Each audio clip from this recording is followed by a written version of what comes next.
Oke guys, hari ini kita ada terima satu bungkusan guys.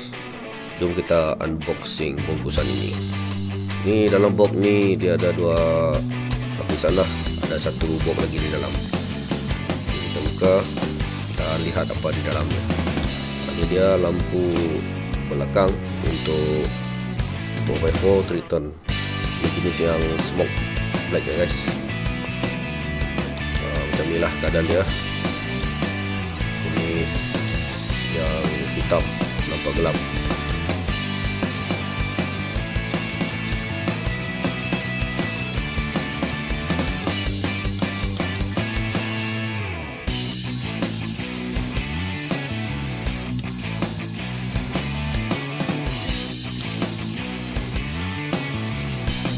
Jadi sebelum itu kita nak lihat dulu keadaan sebelum kita memasang. Ini adalah lampu original ya.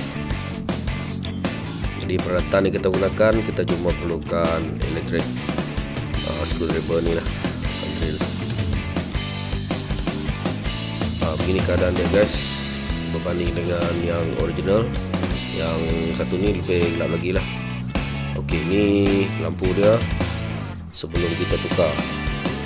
Kita tengok dulu lah.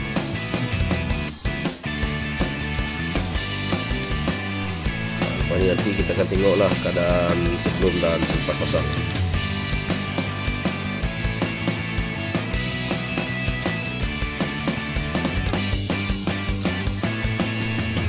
Sebenarnya kita kena buka dulu lah screw lama ni.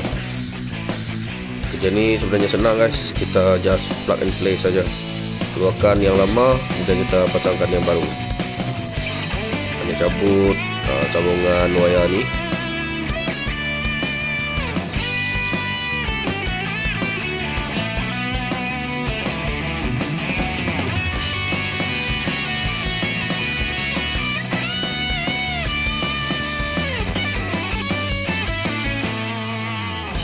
Lepas tu jangan lupa lah, kalau ada lampu brake 3 tambahan, kita kena tukar jugalah, sambung ikut macam yang sebelumnya.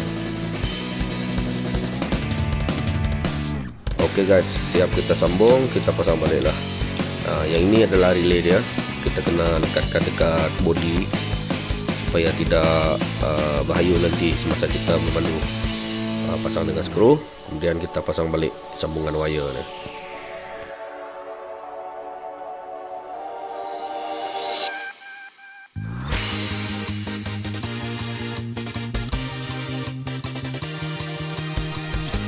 Lepas tu kita cuma masukkan baliklah skru seperti yang asalnya, seperti ini guys. Untuk sebelah kanan pula kita ulang semula tata cara seperti mana kita buat yang sebelah kiri tadi. Just buka, kemudian cabut wayar, pasang balik yang baru guys. Lihat saja dekat video ni yang saya kongsi dengan kawan-kawan.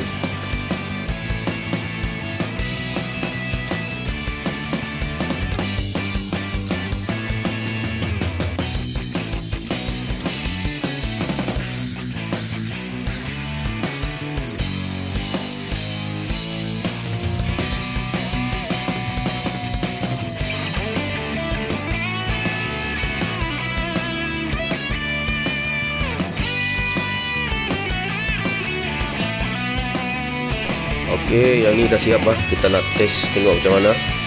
Ni rupa dia guys. Bila kita start kunci, kita start enjin, mula-mula dia akan menyala seperti ini lah.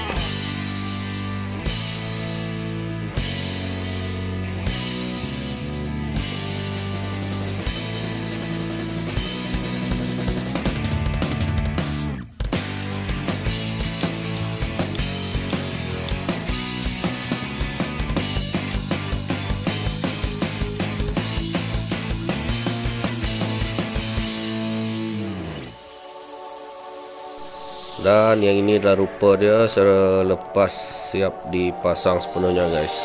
Cantik kan? Anda pun boleh buat dekat rumah. Semoga video ini bermanfaat kepada anda semua guys. Boleh ikut video ini. Sekian, terima kasih. Jumpa lagi. Bye bye.